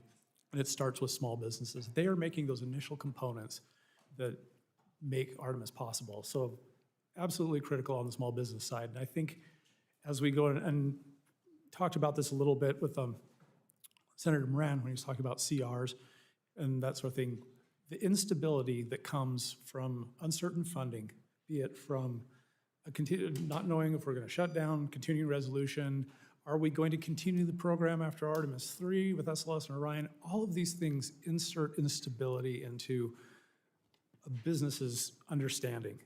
And when that happens, maybe larger companies can weather that sort of thing. Small businesses, that's hard. And I'm at the coalition. It's a small outfit. We don't have a massive staff. And essentially, I run a small business. I understand what these small guys do. They're busy. If they're working, that's their lives. It's their livelihoods. It's the livelihood of their workers. Right. And if we're not doing things to help them, I appreciate that's it. a problem. So Good. one of Thank the you. things that we've done from the small business side, from the coalition, we've brought in some of the prime contractors. We've had them talk to the members of our Great. coalition, small businesses. What can they do? Thank you, Mr. Cutler. Thank you. So we want to continue to focus on that. There's no question Absolutely. about it. Mr. Bridenstine, it's great to see you here today. It was certainly a pleasure to work with you in your previous capacity as a NASA administrator. And as you're well aware, in 2020, the President signed the Pro-SWIFT Act into law. I authored this bipartisan legislation to strengthen the nation's ability to predict severe space weather events and mitigate the harmful events. And I appreciate you championing that with me. You were very helpful in getting that bill across the finish line, so thank you. As you know, a space weather event can have implications for power systems, for GPS, other assets in low Earth orbit. And on Monday, the National Weather Service Space Weather Prediction Center actually just recently issued a watch for a potential geomagnetic storm, as you're aware. Continued research is needed to strengthen our space weather prediction capabilities to ensure that we can have these accurate warnings. Unfortunately, the President's budget includes cuts to this funding that could jeopardize these efforts and could have major implications for those communication systems in particular. So my question for you, sir, is could you speak to how NASA's science missions, like the Space Weather Program, play a critical role in our everyday lives? This is non-political, this is straightforward. Why do we need to make sure funding for space weather prediction? There's a lot of different reasons to do it. Just from a pure human spaceflight perspective, when we start putting NASA astronauts on the other side of the Van Allen radiation belt in orbit around the moon, on the surface of the moon, those astronauts are in jeopardy of things like a solar flare hitting them or a coronal mass ejection, which would be, of course, even more devastating. And all of that radiation environment the astronauts are exposed to would be devastating. In fact, if you go back to Apollo 11, Neil Armstrong and Buzz Aldrin narrowly missed being hit with a solar flare that could have been devastating for their lives. So we didn't know what we didn't know back then. Now we have the ability to learn and predict. Thank you to you for your efforts to help us with that. But beyond that, I mean, when you think about the capabilities of our satellites in orbit, they become, in many cases, at risk from a coronal mass ejection or solar flares. So we need to be able to predict that. We need to be able to respond before, it's not a lot of lead time. We're talking about a matter of maybe 8 minutes or 10 minutes to be able to respond to something like that. But the consequences of being hit with a Carrington event, which was 100 and some years ago now, 140 years ago or so. But if that were to happen today, it would be far more devastating than even back then, because today we're so dependent on technology, and all that technology would be put at risk. So I think it's important for us to be able to predict and respond and defend our power grid and defend our critical infrastructure, and a lot of that infrastructure, including command and control in space, including GPS, which is important for a timing signal for a whole host of different capabilities here on Earth. We've got to be able to respond to that. And your bill, quite frankly, was right on point in helping us do that. Great, well, thank you for that response. I'm out of time, but if you look at the cost-benefit analysis, to cut the relatively small cost and the huge of the program and the cost to society if we don't have the warning is astronomical. So I appreciate your comments. Literally astronomical. Yeah, yes. Astronomical. Yeah. Senator Blackburn. Thank you, Mr. Chairman, and thank you all for being here. Mr. Cutler, I made some notes here. You've got 2,700 suppliers. You were noting impediments and talked about the need for a budget, not having a CR. I'd like to hear more from you in writing, if you will. You said you all are constantly looking at this. What about regulations? What about security clearances? What about test beds? What about other components? And if you'll submit that to me for the record. Oh, sure, absolutely. Thank you so much. Mr. Bridenstine, always so good to see you. Happy to see you back up here. Let's talk about commercial space innovation and that importance, because you look at where we are, you look at where China is. Is there anything that the U.S. should do immediately, that we in Congress should do immediately, that is going to encourage coordination among federal, state, commercial partners in order to advance innovation? Yes, ma'am, that's a wonderful question. In keeping with the spirit of the hearing regarding the moon, I think what we've got to be thinking about as a country is infrastructure. What is the infrastructure we can create that will encourage private investment on the moon, around the moon, that kind of thing? So part of that infrastructure, I think, would be, and Mike Gold has talked about it today extensively, is the gateway. The gateway is designed to be open architecture. It is designed so that the way we do power and communications and data and rendezvous and proximity operations and docking, all of that stuff is standardized so that commercial partners, if they want to build their own landing system that's compatible with it, they can. And in fact, there's international partners that have an interest in doing that type of thing. Okay, and in the 90s, NASA and DOD did a collaboration on the X-37B, correct? Yes. Okay. Now, given that we're facing the kind of competition that we are, what about reinstating a program such as that and utilizing it? I think it's a great idea. I would say we do have, NASA and DARPA have been partnered on some capabilities in space as it relates to nuclear power in space for a lot of different capabilities, but we need nuclear power in space for sensors. We need, and in fact, if we're going to do directed energy from space, we're going to have nuclear power for that. If we're thinking about Golden Dome and what the future of missile defense looks like. Golden Dome, lunar landers. Yes. You know, those are things I think maybe we need to think differently and revisit some ideas that have worked. Yes. That may open new opportunities. Tennessee had a space grant consortium. They did this with NASA, did it 27 years ago. And it was there to promote space and science education throughout the state. And 15 colleges and universities, 2 not-for-profit organizations. And today the UT Space Institute is one of the leading hypersonic workforce programs in the country. And we love the work that they're doing around Space Force, that they're doing around hypersonics and the testing that can be done at Arnold Engineering. And we think this is something that is beneficial, and it encourages that interdisciplinary training that needs to take place. So talk a little bit about related items of education and how that affects some of the workforce that could go into some of these programs, like the program with DOD and NASA. 100%. So when you're thinking about NASA projects, we find that when we have a university as a leader of a project, you'll have students working side by side with professional engineers in a way that you see a collaboration that is really beneficial to the students. I would also say that in a university environment, you have the scientists side by side with the engineers. So they're making trades in the development of a program early. A lot of times you find that you start going down an engineering path and the science doesn't work, and it gets too late in the program and it results in delays and the cost overruns and everything else. But in a university environment where you've got the scientists and the engineers working together side by side, and you've got students in the mix learning along. And you have students who are not afraid to fail. That's it. Yeah. They are looking for opportunities to try new concepts, and I think that's why UT's program has been so successful.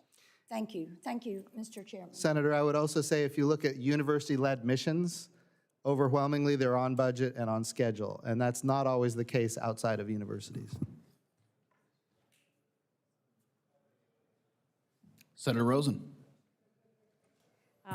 Thank you, Mr. Chairman. Thank you to all of our witnesses for being here today, and quite a great conversation. But I have real concerns over budget cuts, because we're talking about research, amazing research, scientists not being afraid to fail. That's how science happens, right? Sometimes the failures lead you to a positive result down the line. They tell you something.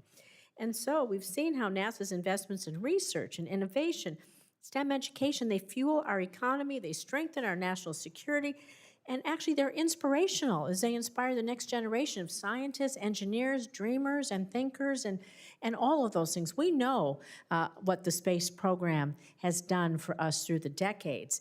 And so I'm concerned about the President's proposed budget cuts to key programs that have long delivered value, well, right here on terra firma, right here on Earth, specifically aeronautics research at the Armstrong Flight Research Center, ISS payload operations at Marshall Space Flight Center, and science missions at Goddard Space Flight Center, just to name a few. So Administrator Bridenstine, can you talk about the potential impacts of proposed cuts to just some of these programs I've mentioned, particularly as we're building on what everyone's been asking about, innovation, scientific leadership, leadership in general, our ability to respond to these challenges, economic competitiveness, aerospace advancement, climate, and national security?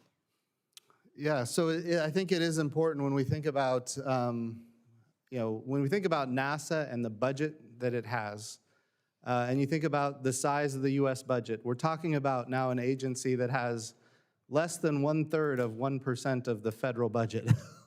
And by the way, if you go back to Apollo, it was somewhere between 4 and 5%. So we are significantly smaller as a percentage of the federal government than we were back in the Apollo era. All that being said, not all of that is because of NASA cuts. I want to be clear. A lot of that is because of the growth of government in other areas. And I certainly understand we have a huge deficit problem and we've got a debt problem, and I know that the president is focused like a laser on trying to get control over that. And by the way, I think everybody bipartisan understands that we've got to get control of it. I would also say it's really hard to balance the budget when you're talking about cutting a few $1 billion from an agency that has less than 1/3 of 1% of the federal government. But I would argue with you saying that the economic development, the inspiration, I'm a child of the 1960s and 70s. I watched them walk on the moon. I know people that went into careers because of what they saw, and that still happens today. And so I would argue that there's probably a pretty good return on the investment. But we have a lot of other questions, so I'm going to just try to move on in my 2 minutes, because I want to ask you again about the future, this time of space stations. Because the request for proposals for phase 2 of the Commercial Low Earth Orbit Development Program, it's expected to define NASA's level of investment and commitment, awarding contracts to 2 or more commercial providers to ensure redundancy and competition for services. That is essential for driving innovation. Competition drives innovation and economic growth. So given your previous role at NASA, again, Administrator, can you speak about the critical need for these providers to be operational before the ISS deorbits? We can't wait to have nothing up there Yes, ma'am. and then hope we're going to get something there. So how do we ensure the timely development and deployment of these systems? I think it's important to note that we need to have space stations that can, in effect, replace the International Space Station. When I say that, I mean space stations that are fully mission capable and have a permanent human presence in space. The capabilities and technologies that come from human spaceflight are significant. We've talked about some of them today when we think about pharmaceutical development to treat diseases that have never been treatable before, regenerative medicine, the ability to print in 3D human tissue, to grow in 3D human tissue. All of these capabilities, if we don't stay in front of it, our greatest competitor, China, will, and our international partners will join them in that effort. So it is important for us to have fully mission-capable space stations that can replace the International Space Station. And I would also say, when it comes to advanced materials, whether we're talking about semiconductors or we're talking about hypersonics, microgravity is critical to all of these capabilities, and we're at risk if we don't have a fully mission-capable system, and if we don't have a permanent human presence at space, we're at risk of losing that to our greatest competitor. And Senator, if I may, it's not only, you make an excellent point, enough that we avoid the gap, but we must have orbital capabilities that are at least equal to the Chinese. We have to avoid the gap and make sure that we are equal or superior in LEO for all the reasons Jim just mentioned. Well, thank you. I think investing in innovation research, public-private partnerships is really important. Thank you for your time today. Mr. Bridenstine, is that a Bill Nye approved beverage you have there? I don't know. Diet Mountain Dew, that's a first. I'm guessing not, but He's shaking his head. So yeah. I grew up on Bill Nye. So I'm a child of the 90s, so yeah. I grew up on Bill Nye. Senator Young. Thank you, Chairman. Thanks for our witnesses for being here, and good to see you again, Congressman. As many of you know, Indiana has deep roots within our nation's space exploration history. Purdue University likes to call itself, I think fairly, the cradle of astronauts. I was up there actually over the weekend with some family members, and you see a lot of banners. They advertise that to those who visit the community. They inspire many of us, including the students, with their 27 astronaut alumni, including Neil Armstrong, the first man on the moon, who was a Boilermaker. So this is, of course, an effort to boast about my state, but it's also to highlight the opportunities, I think, that many U.S. universities provide to our young scientists and our engineers. So as we look to reauthorize NASA, partially authorized through the CHIPS and Science Act, I'm proud to say, just a few years ago, I believe it's crucial to focus on implementing strategic investments in research to not only secure our STEM pipeline, but to maintain a competitive edge in scientific research and development, which will eventually lead to commercialization and deployment of new technologies to bolster our space exploration. Mr. Gold, thank you for your testimony and for highlighting the groundbreaking microgravity research that Redwire is advancing aboard the International Space Station. This pioneering work, the world should know, is anchored in Greenville, Indiana. It not only strengthens our state's economy, but it also underscores the state of Indiana's growing leadership in space innovation. Mr. Gold, could you speak to how space and biotech, also something associated increasing with the state of Indiana, are converging, and share your vision for the future of microgravity research in Indiana and beyond? Thank you so much, Senator. I believe you've been to our Greenville facility and even launches, and thank you for your support. We are at a point where microgravity and pharmaceuticals are coming together in a way that will transform both fields. In my opening comments, I talked about how we're printing meniscuses, how we're printing live cardiovascular tissue, bringing it back to the ISS, still live. At this most recent launch to the ISS, just a week ago, we launched liver cells, and we will print with liver cells. Drink all you want, Redwire's got you covered, we'll get you a new liver. So enjoy some of that good Kentucky bourbon. But think about it. I mean, we've all had friends who are on the organ donor list, probably, who have suffered or died. Not only can we change that paradigm, but because these organs would be grown with your own stem cells, we could avoid the painful and expensive angsty rejection therapies. Additionally, we have now flown 32 pillbox systems. These are growing seed crystals for drugs. Seed crystals are like a sourdough starter kit that we just need to bring down from space, a thimbleful of these seed crystals, and then they lead to drugs that, because in microgravity, the seed crystals form larger, more uniform. We get new versions of drugs, better efficacy, better longevity, and fewer side effects. We partnered with Eli Lilly. We flew a version of insulin. Lilly said those were the prettiest crystals that they've ever seen. This revolution is happening. So let's not turn around now and snatch defeat from the jaws of victory. We are about to move into an even larger facility in Indiana, so I appreciate the support and reassure you that the road to space goes through southern Indiana. Well, it's great. It's a road with many arteries, so let me sort of end by being expansive here and inclusive. I think your testimony here today, Mr. Gold, illustrates how parts of our country that people wouldn't perhaps associate as important components to the space economy are ready to go. And they're on the cusp of achieving some amazing achievements scientifically, engineering-wise, and by extension, that will benefit the economies, regional economies all around the country. So these continued scientific investments through the CHIPS and Science Act, by reauthorizing NASA, et cetera, are critical. And I say that to a lot of my colleagues, but I also want the administration to know it's okay to have a pause on research funding, but unless they present an alternative plan to fund some of these research projects that collectively benefit all of us and are not internalized into individual companies, then we're really going to be missing the boat. I would also say, just to add here, and now I'm over my time, but we do that in the Senate. I would also say that our adversaries aren't slowing down.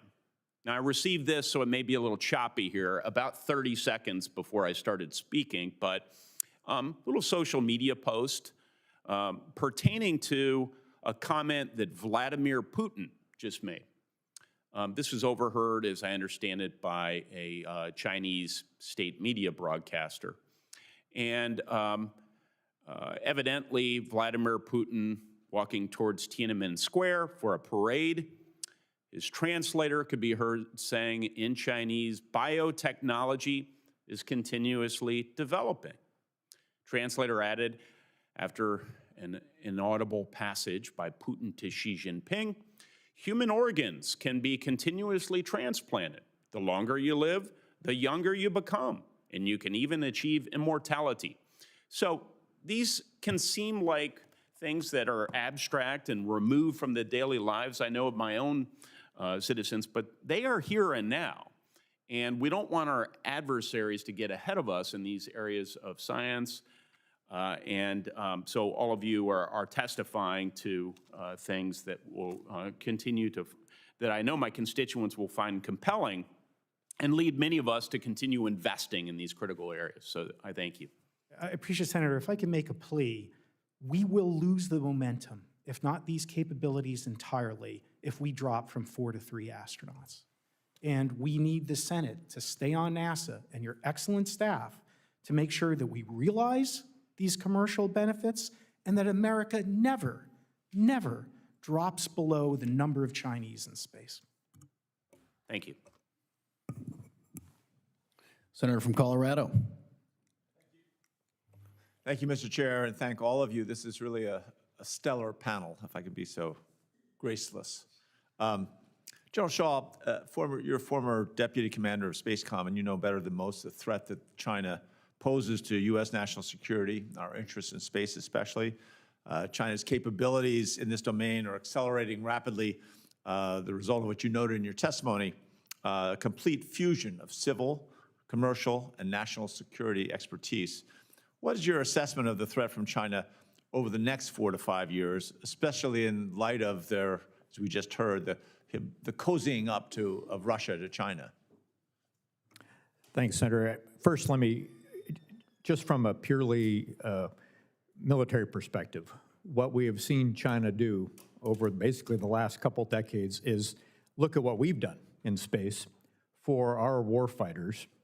And I'm fond of saying that our joint warfighters today rely more on space than they did yesterday, and they will rely more on it tomorrow than they did today. That is a curve that continues to move upward. China has observed that. That's exactly why they have developed capabilities to deprive us of our space assets, and why they have built and deployed space weapons. But they've also built their own space capabilities mirroring ours to enable their warfighting too. And so this has been a progression and emulation and a surge. And I recommended the committee, if they aren't regularly getting briefings from the U.S. Space Force S2 on China's capabilities, that it might be helpful to get that classified briefing on what they're doing from a military perspective. We're getting that. It is truly alarming. Now, I'm sure as you saw yesterday, the administration announced its intention to relocate U.S. Space Command, which is fully operational now in Colorado, to Alabama, citing political factors such as mail-in voting, some other things. The DoD Inspector General said in a report earlier this year that it will take 3 to 4 years for the same mission-critical systems to be established in Alabama that our warfighters rely on every day in Colorado. Given the threat picture you just shared, what's your assessment of the impact to readiness? Right, we're full operational capability right now. To readiness that this delay would have or could have during such a critical geopolitical window? I would just say I know Troy Mink pretty well. He's the Secretary of the Air Force, and he was probably very closely involved in the decision, and that I've known him to be a good thinker on those topics, and he probably made a good recommendation to the president. We'll see. Switching to space debris, Mr. Bridenstine, let me ask you, obviously you know today that we've got over 1 million space debris objects over 1 centimeter, most of them traveling hundreds of thousands of miles per hour, can do severe damage to aircraft, satellites, at that speed, almost anything. The space station's had to conduct 27 debris avoidance maneuvers since 1999. Astronauts had to take emergency shelter as recently as June of 24 last year. Do you believe it's a national security imperative that the United States develops and demonstrates technologies that can remediate space debris? Remediation boy, that's really hard. I think it's a capability that in some cases makes sense, in other cases maybe not. You mentioned items that are 1 centimeter and bigger. When you're talking about objects that are 1 centimeter and bigger, the cost of going up to space to remediate or bring down something like that it's extraordinarily expensive for the return that you get. If we can see it and we can track it, remediation probably is not the right approach. But the alternative is if you can't see it and you can't track it, you wouldn't know that you need to remediate it. So it is a double-edged sword here. I would tell you the cost is really expensive. I would say what we've got to do is instead of remediate, we've got to mitigate. We've got to make sure we're not putting more debris up there. That too, I agree with that. And then I also think we've got to be able to have space situational awareness, space domain awareness, and we've got to be able to maneuver. I think it's critically important that we increase our ability to maneuver. And I will also say that here's the challenge that we face. We're putting so many satellites into the same orbits. We're talking about tens of thousands of satellites going into one orbit from one company in one country. Well, you start adding another company that wants to do it, another company that wants to do it, and another company that wants to do it, and then you start talking about, well, Europe wants to have their own LEO, low Earth orbit mega constellation, and China wants to have its own low Earth orbit mega constellation, and each of them have numerous projects that are, there is no organizational system around it. that will prevent us from getting to what eventually is the Kessler syndrome. Right, no, I got that. Yep. Mr. Cutler, I had a question for you as well, but I will put that off into the written since I'm out of time. But I do think that some of the stuff like the MAVEN mission out of the University of Colorado Laboratory for Atmospheric and Space Physics, collecting essential data about atmosphere on Mars and really getting into that deep research. There are a lot of things that we need to discuss about that. I'll put that off till into the written. Let me just say, Senator Redwire is happy to be in Longmont and Littleton, Colorado. Thank you. Well, it's my turn, and I actually wanted to be an astronaut as a kid. Was my dream. Went to the Naval Academy, which has produced more astronauts than anyone else. Unfortunately, I wasn't smart enough, so I became a senator instead, which I fit in perfectly now here. But Mr. Bridenstine, you made a comment earlier. We didn't know in the 1960s. We didn't know a lot of what we face as far as just the physics, the science of the universe, literally, that we were operating in. And, it was just about 8 years from the time the first flight from Alan Shepard to when Neil Armstrong set foot on the moon. And in 8 years, we went from 0 space flight capability to literally sending humans to another planetary body and bringing them back safely, which, as you remember, was Kennedy's initial writ when he laid out that vision. And, right now, that this smartphone I carry and you all, I'm sure, have in your pocket has 10,000 times the computing power of what the Apollo 5 rocket had on board as far as its guidance systems and ability to determine its navigation routes. We have computing capabilities and knowledge of the cosmos that far outweigh anything we thought we even could ever know in the 1960s. And yet, we look at what our capabilities are now, and other than some bright spots like the James Webb Telescope and others, for the most part, we are far less capable at star voyaging today as a nation than we were 50 years ago. And for a decade, we were paying the Russians taxi fare to send our own astronauts into space. I mean, if you went back and told Reagan and Kennedy that, hey, in 50 years, we're going to be paying the Soviet Union $60 million a seat to take American astronauts to outer space, they'd laugh in your face. There's no way they'd believe you. And as a lifelong space enthusiast and someone who truly believes that not just our national security, but our economic security, our fundamental stability as a nation does depend on our ability to continue to lead in space, I'm very, very concerned about what the next decade looks like. And I'm very concerned that the bureaucracy of NASA, of which I love NASA, I'm a supporter, but we have to be honest with ourselves, is the bureaucracy of NASA positioned to give us space dominance in the 21st century?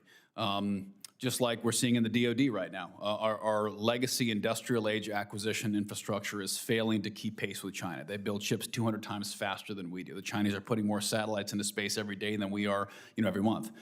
We're looking at the ability for us to innovate, iterate, and deploy technologies that we're just not keeping up with the rest of the world. So as we look at systems like SLS, which I agree we need, we look at Orion, we look at the Space Liner, and we say to ourselves, is our acquisition, engineering, and development processes within NASA up to the task? Meanwhile, we look across the street at SpaceX, and yes, NASA's involved in that, but that's a private enterprise that is frankly innovating at astounding rates. Starship's flight last week was a wonder to watch and incredible to see what's happening there. So assuming we all agree, which it sounds like we do, that we want America to lead the next space race, is NASA, as it's currently configured, obviously it doesn't have a leader right now, hopefully soon it does, but is NASA, as it's currently configured, ready to lead that race, or do we have to rethink how America structures our space program? So I would say, first of all, you covered a lot, and I think I'm in agreement with primarily everything you said. I think when you think about what has hindered us from going forward, you go back to George Herbert Walker Bush. We had the Space Exploration Initiative, which was a plan to go back to the moon and onto Mars. And then the next administration came in and canceled it. And then we had George Herbert Walker Bush was SEI, and then George W. Bush was the Vision for Space Exploration, which is a plan to go back to the moon and then onto Mars. The new administration came in and canceled it. And then President Trump comes in and says, we're going to go to the moon and onto Mars. And for the first time, the program sustained. As I said earlier in the hearing, the architecture is challenged significantly in the current format. That architecture is extraordinarily complex. It, quite frankly, doesn't make a lot of sense if you're trying to go first to the moon, this time to beat China. It does not make sense to do that. But the question is, then what do we do? And I think one thing we can do is we can say, look, we're not going just to put flags and footprints on the moon as we did back in 1969 through 1972. What we're doing now is we're going to go forward to the moon. Mike Gold, I think, correctly talked about the gateway and how that could be basically our moon base around the moon. And then we can have commercial and international partners join that moon base to be able to have access anywhere on the surface of the moon at any time we want. We can go to the North Pole, we can go to the South Pole, we can go to the equatorial regions. Wherever the most valuable spots on the moon are that we need to go, we can go. But we're building infrastructure and we're allowing private capital to go forward and build all of the things that we can do on the surface. And that means extract resources, whether it's platinum group metals or other precious materials, whether it's helium-3 or water ice or other capabilities.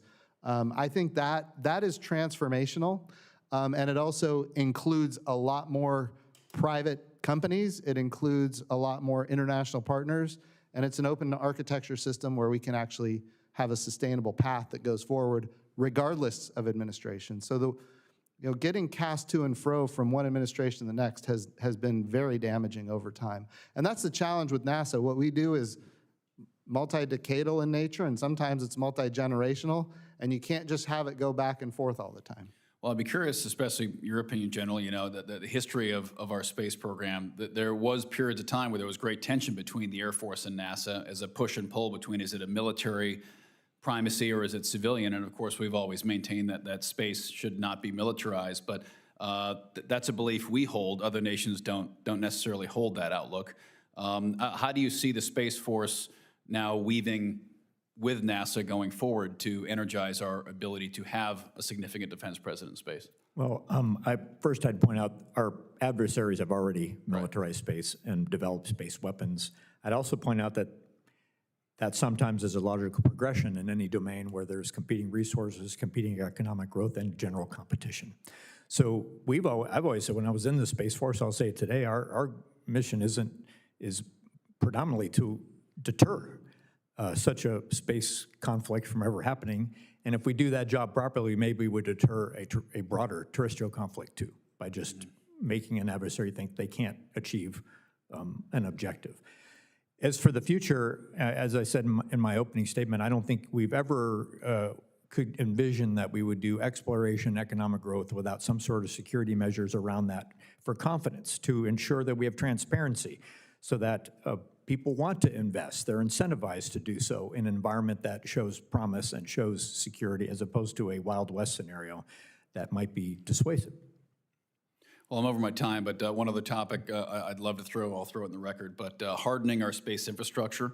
There's a perception that if it's in space, it's safe, and the reality is we're incredibly vulnerable from our communications and navigation-based orbital infrastructure, and especially we look at Golden Dome and space-based interceptors and space-based detection. We need to make sure we're hardening our space infrastructure because it's pretty vulnerable. Senator Lujan is up next. Thank you, Mr. Chairman. Appreciate that. Very much appreciate the conversation today. One of the concerns that I have is the president's proposed budget slashes NASA's budget to levels like back to 61. Now, I appreciate what Chair Moran shared, is that the current mark of the Commerce, Justice and Science Appropriations Committee has it at level funding. Back to a concern. This administration has been operating in a way where they are ignoring the law and saying, if they want to cut something, they're going to do it and sue me in court. Come find me. Now, one of the concerns that I have in that space, there's been a lot of attention brought to the incredible work that takes place at universities, K through 12, STEM education, collaborations and partnerships that are strengthening America's competitiveness. We've now seen 3,800 employees that have left NASA because of the financial uncertainty, 20% of the agency. That doesn't seem helpful. On STEM, states like New Mexico, clearly others, other colleagues who have spoken today, all benefit from incredible investment to allow these collaborations that I pointed out earlier. Now, This hearing is dedicated to the United States beating China in a space race. My questions to each of you today is yes or no, would huge cuts to NASA and its STEM efforts harm America's ability to compete with China in the space race? Mr. Cutler? Absolutely. There's no question that it will harm our capabilities. We've seen impacts already just by proposing this budget from the president in industry, where companies are having to look at what do we do if our business goes away. And project managers are looking at for other jobs. I mean, we're absolutely, just from an industry perspective, I mean, right now, we need people working on Artemis, not working on their resumes. And that is absolutely something that should worry all of us, because if they're not doing the work that's going to, for the missions that inspire those kids, where's that K through 12, that STEM education? Why are they going to go into this business? Why would you go into space if you see it's not going anywhere and China's where it's happening? Appreciate that. Mr. Gold, yes or no? Yes. Appreciate that. Mr. Bridenstine? No. No. No. You can talk more, sir, if you want. If you can explain to me how you complimented one of my colleagues, two of my colleagues, with your response as to the incredible importance of collaboration with students, scientists, and engineers to America's competitiveness, but you don't believe that this is harmful? No, what I'm saying is, when you think about STEM education, there's different ways to approach it. And I think NASA's missions, when they partner with universities, that's a great thing to do. I think, when you think about, the partnership where, we've got scientists and engineers working side by side, and you've got the students in the mix, I think all of that is extraordinarily, beneficial, but that's also within the program itself. Does that make sense? I don't know that NASA needs to be an... It's not free. No, it takes investment. No, I agree with that. I'm in agreement that we need to absolutely be involving students in the projects that NASA does at universities. I'm in full agreement. I just think it's when you think about education, we have a Department of Education. We should have them focused for now on education. Right. All right. General?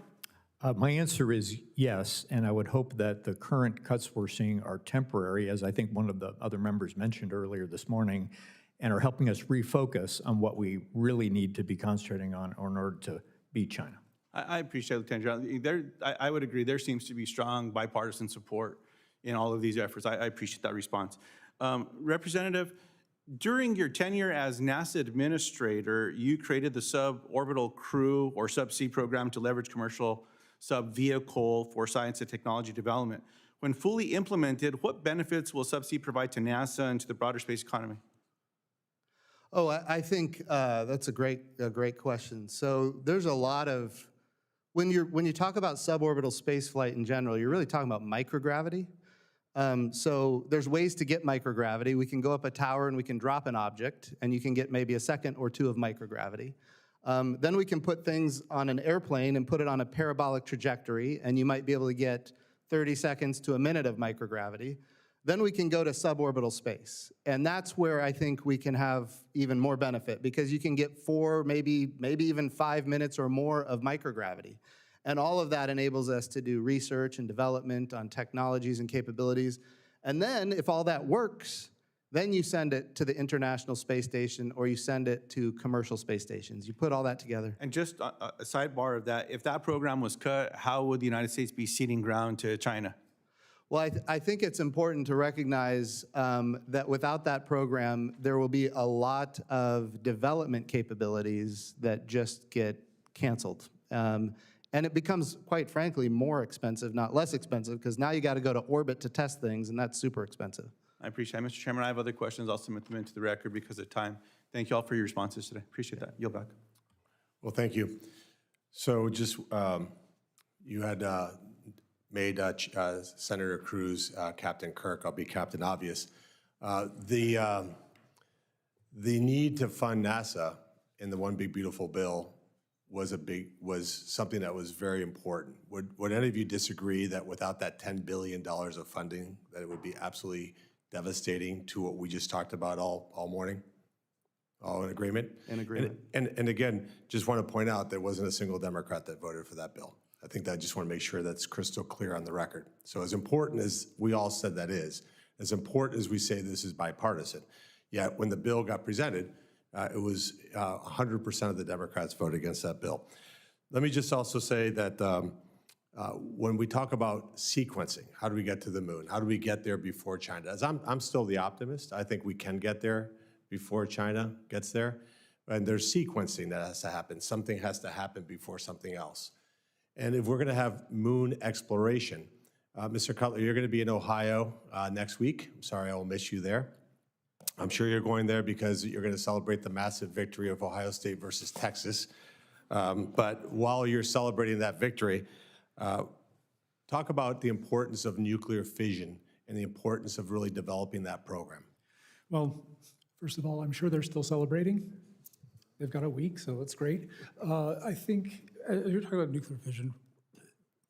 This committee, this Congress, has been supportive of all forms of nuclear, like if you're looking at propulsion, NTP, nuclear electric, it's something that we absolutely, if we want to open up our exploration of going beyond the moon, going to Mars, going even farther in the universe, we need to have better propulsion. This is something that we need to be working on. So the benefits, absolutely. There's only so much you can do with chemical propulsion.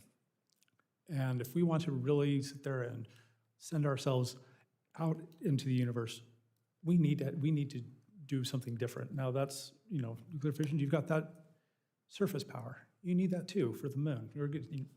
Astronauts are going to plug all that, you go home, plug all your stuff into the wall, the recharge. It's going to be the same on the moon. You're going to need power. This is technologies that we should be working on and through this committee have been supporting for years, and we need to kind of up our game on that. It needs to be worked on, and it's absolutely critical. And I saw you earlier talk about Secretary Duffy, Administrator Duffy, depending on what hat he's wearing, put some serious resources behind that. Absolutely. And where would you say is the center of excellence of nuclear fission for space power? Well, the only answer is Cleveland. I know that when you're going with nuclear electric, Cleveland is where you go. There you go. Make sure that that's highlighted in the record. So in terms of, Lieutenant General, back to you, the coordination between the military and NASA, how important is it to us to really take that to the next level, to really get this done and to compete with China? Yeah, Senator, first I'd say the Department of Defense and NASA have always cooperated from the very beginning. I mean, whether it was the Mercury, Gemini, Apollo missions, whether it's even under my recent commands that I had before I left uniformed service, the Department of Defense was providing the debris situation to NASA to make sure that the astronauts on the ISS were safe. And we actually had NASA representatives in the Operations Center at Vandenberg Space Force Base, where I was the commanding general, that watched that continuously, communicating with Houston and letting them know if a maneuver would be necessary for the ISS. So we've been and there are many, many more examples in ways that we've partnered in the past. Those will only become more important as we look to put a permanent human presence in the lunar environment, as I expect there will be parallel efforts for commercial capabilities in the lunar environment that may or may not involve humans, but they're going to do the sorts of things that some of my panel members have mentioned here before. And it's not just the lunar environment, it's the entire Earth-Moon system. Again, you don't get economic growth without security as well. And I do think as the Space Force matures, in addition to all the things it needs to do today to enable terrestrial warfighters and protect our capabilities in space, it's also going to involve a mission that provides awareness of hazards, awareness of threats, and a transparency in space that enables all of these activities. We're going to see that happen. It's happened in every other domain. The U.S. Navy and U.S. Coast Guard have done it from the very beginning in the maritime domain. You will see the U.S. Space Force do it in the future. That's right. And obviously, taking that to the next level is critically important. And I'll wrap up the last question with you, Mr. Bridenstine. When you were the NASA administrator, you visited a lot of places. What was your favorite place that you visited while you were NASA administrator? There's only one answer there. Cleveland, also. Ohio. Cleveland is the right answer. Perfect. That's good.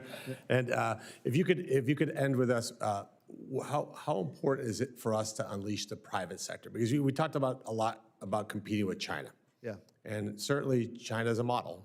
It's not the model I choose. It's not the model we would ever want to replicate.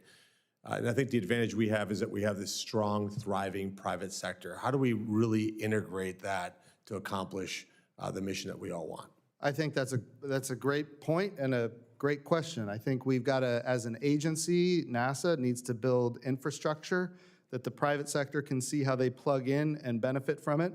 And then you get these naturally forming public-private partnerships. For example, the Gateway, if they can see themselves plugging into the Gateway, they can utilize it. They'll make investments to do that. When I was at NASA, we created commercial low Earth orbit destinations. Of course, that's a capability to replace the International Space Station. We created commercial lunar payload services. That's a way to get landers to the surface of the moon. We have a commercial landing system for the moon. I will tell you that the architecture for that is extraordinarily strained, but I think it's an important capability, and we need to have as much commercial as possible. I will tell you that when it comes to commercial, we've got to make sure, and I said this a lot when I was at NASA, the only thing worse than a government monopoly is a private monopoly that the government is dependent on. So when we think about commercial, we have to have multiple providers that are competing against each other on cost and innovation and safety, and each of those providers has to go get customers that are not NASA. And if they're willing to do that and capable of doing that, then we can have this very robust, capability, this marketplace that I think will be thriving. But I think we got to be really careful about how we frame that. I appreciate it. Well, I appreciate it. Sorry, Mr. Gold, I didn't ask you a question, but you're the most enthusiastic witness in the history of the Commerce Committee in my time in the Senate, by the way. So let me be briefly enthusiastic for Cleveland, not only great in nuclear, but the leader in solar electric propulsion on the PP on Gateway. So thank you for the support, Cleveland and Glenn. there you go. And as we're working through the Commerce Appropriations budget, let's make sure we keep that all at top of mind. But I want to thank all the witnesses for their testimony today.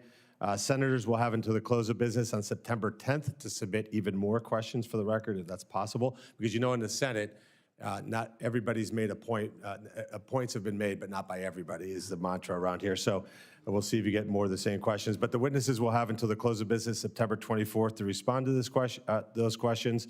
And this concludes today's hearings. You guys, your stamina, 2 hours, fantastic. And the committee is adjourned. Thank you.